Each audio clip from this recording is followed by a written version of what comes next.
இறைத்தூதர் ஸல்லல்லாஹு அலைஹி வஸல்லம் அபிசீனிய நாட்டில் நடந்த ஏதாவது ஆச்சரியப்படுத்தக்கூடிய செய்தி இருந்தால் சொல்லுங்கள் என்று நபித்தோழர்களிடத்தில் கேட்டபோது ஒரு நபித்தோழர் சொன்னார், இறைத்தூதரே, ஒரு வயதான ஒரு பெண்மணி தன்னுடைய தோளில் தண்ணீர் பாத்திரங்களை சுமந்து கொண்டு நடந்து சென்று கொண்டிருந்தாள்.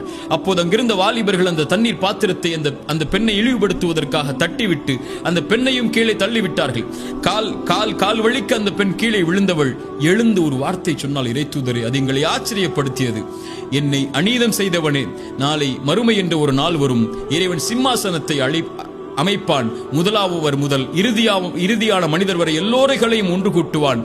நாவுகள் சீலிடப்பட்டு கரங்கள் தோள்கள் பேசும். அந்த நேரத்தில் இறைவனுக்கு முன்னால் என்னுடைய சிம்மாசனம் இருக்கும்போது உனக்கும் எனக்கும் நடந்த இந்த அநீதி அங்கே பேசப்படும். அப்போது பார்த்துக் கொள்கிறேன் உன்னை என்று சொன்னாள். அந்த செய்தி என்னை ஆச்சரியப்படுத்தியது. இறைத்தூதர் சொன்னார்கள், அந்த பெண் உண்மையைத்தான் சொன்னாள். பலமில்லாத அந்த பெண் பலமுள்ள மக்கள் இருக்கும்போது இரக்கம் காட்டப்படாமல் இருக்கும்போது இறைவன் எப்படி அந்த சமூகத்திற்கு இரக்கம் காட்டுவான் என்று இறைத்தூதர் ஸல்லல்லாஹு அலைஹி வஸல்லம் நீதியின் குரலை சொன்னார்கள். இறைத்தூதர் ஸல்லல்லாஹு அலைஹி வஸல்லம் உடைய வார்த்தைக்கு பல அறிஞர்கள் விளக்கம் சொன்னார்கள். இந்த பூமி முழுக்க நீதியால் நடக்கப்பட்டால், அது இறை மறுப்பாளர்கள் ஆட்சி செய்யப்பட்டால் கூட அந்த பூமி நடக்கும், அந்த பூமி இயங்கும்.